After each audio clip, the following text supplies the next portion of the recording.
The book of Nahum, chapter 1. The burden of Nineveh, the book of the vision of Nahum the Elkoshite. God is jealous, and the Lord revengeth. The Lord revengeth, and is furious. The Lord will take vengeance on his adversaries, and he reserveth wrath for his enemies. The Lord is slow to anger and great in power, and will not at all acquit the wicked. The Lord hath his way in the whirlwind, and in the storm, and the clouds are the dust of his feet. He rebuketh the sea, and maketh it dry, and drieth up all the rivers. Bashan languisheth, and Carmel, and the flower of Lebanon languisheth. The mountains quake at him, and the hills melt, and the earth is burned at his presence, yea, the world and all that dwell therein. Who can stand before his indignation, and who can abide in the fierceness of his anger? His fury is poured out like fire, and the rocks are thrown down by him. The Lord is good, a stronghold in the day of trouble, and he knoweth them that trust in him. But with an overrunning flood he will make an utter end of the place thereof, and darkness shall pursue his enemies. What do ye imagine against the Lord? He will make an utter end. Affliction shall not rise up the second time. For while they be folden together as thorns, and while they are drunken as drunkards, they shall be devoured as stubble fully dry. There is one come out of thee that imagineth evil against the Lord, a wicked counselor. Thus saith the Lord, though they be quiet, and likewise many, yet thus shall they be cut down, when he shall pass through. Though I have afflicted thee, I will afflict thee no more. For now will I break his yoke from off thee, and will burst thy bonds in sunder.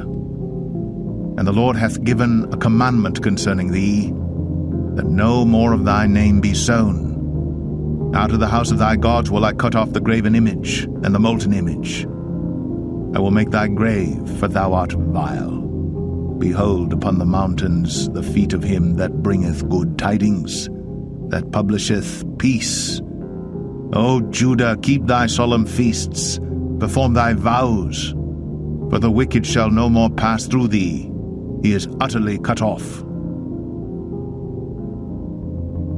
Nahum 2. He that dasheth in pieces is come up before thy face.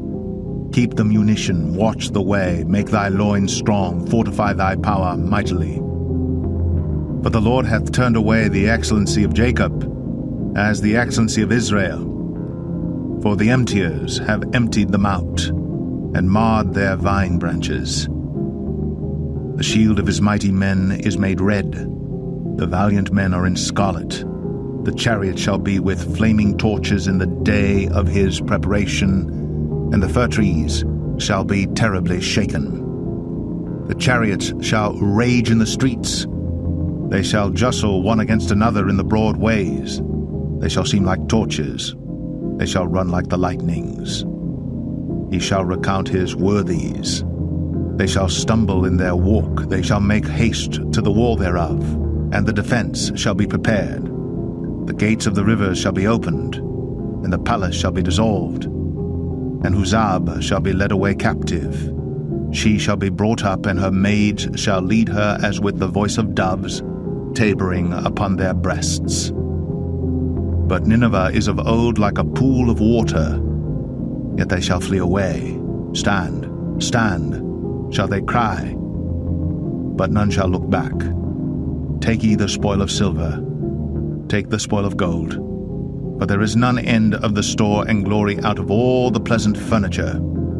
She is empty and void and waste, and the heart melteth, and the knees smite together, and much pain is in all loins, and the faces of them all gather blackness. Where is the dwelling of the lions, and the feeding place of the young lions, where the lion, even the old lion, walked, and the lions whelp, and none made them afraid?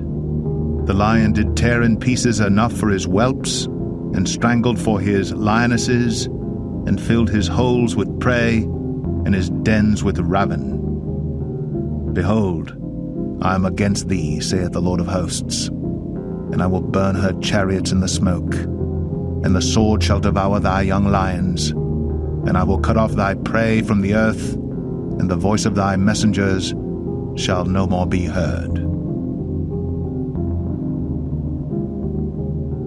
Nahum 3. Woe to the bloody city! It is all full of lies and robbery. The prey departeth not. The noise of a whip, and the noise of the rattling of the wheels, and of the prancing horses, and of the jumping chariots. The horseman lifteth up both the bright sword and the glittering spear, and there is a multitude of slain, and a great number of carcasses, and there is none end of their corpses. They stumble upon their corpses. Because of the multitude of the whoredoms of the well-favored harlot, the mistress of witchcrafts, that selleth nations through her whoredoms, and families through her witchcrafts. Behold, I am against thee, saith the Lord of hosts, and I will discover thy skirts upon thy face, and I will show the nations thy nakedness, and the kingdoms thy shame. And I will cast abominable filth upon thee, and make thee vile, and will set thee as a gazing stock. And it shall come to pass that all they that look upon thee shall flee from thee, and say, Nineveh is laid waste. Who will bemoan her? Whence shall I seek comforters for thee? Art thou better than populous No, that was situate among the rivers, that had the waters round about it, whose rampart was the sea, and her wall was from the sea? Ethiopia and Egypt were her strength, and it was infinite. Put and Lubim were thy helpers. Yet was she carried away, she went into captivity. Her young children also were dashed in pieces at the top of all the streets, and they cast lots for her honorable men, and all her great men were bound in chains. Thou also shalt be drunken, thou shalt be hid. Thou also shalt seek strength because of the enemy. All thy strongholds shall be like fig trees with the first ripe figs. If they be shaken, they shall even fall into the mouth of the eater. Behold, thy people in the midst of thee are women. The gates of thy land shall be set wide open unto thine enemies. The fire shall devour thy bars. Draw thee waters for the siege. Fortify thy strongholds. Go into clay, and tread the mortar. Make strong the brick kiln. There shall the fire devour thee. The sword shall cut thee off. It shall eat thee up like the cankerworm. Make thyself many as the cankerworm. Make thyself many as the locusts. Thou hast multiplied thy merchants above the stars of heaven. The cankerworm spoileth and flieth away. Thy crowned are as the locusts, and thy captains as the great grasshoppers, which camp in the hedges in the cold day. But when the sun ariseth, they flee away, and their place is not known where they are. Thy shepherds slumber, O king of Assyria. Thy nobles shall dwell in the dust. Thy people is scattered upon the mountains, and no man gathereth them. There is no healing of thy bruise. Thy wound is grievous. All that hear the bruit of thee shall clap the hands over thee. For upon whom hath not thy wickedness passed continually?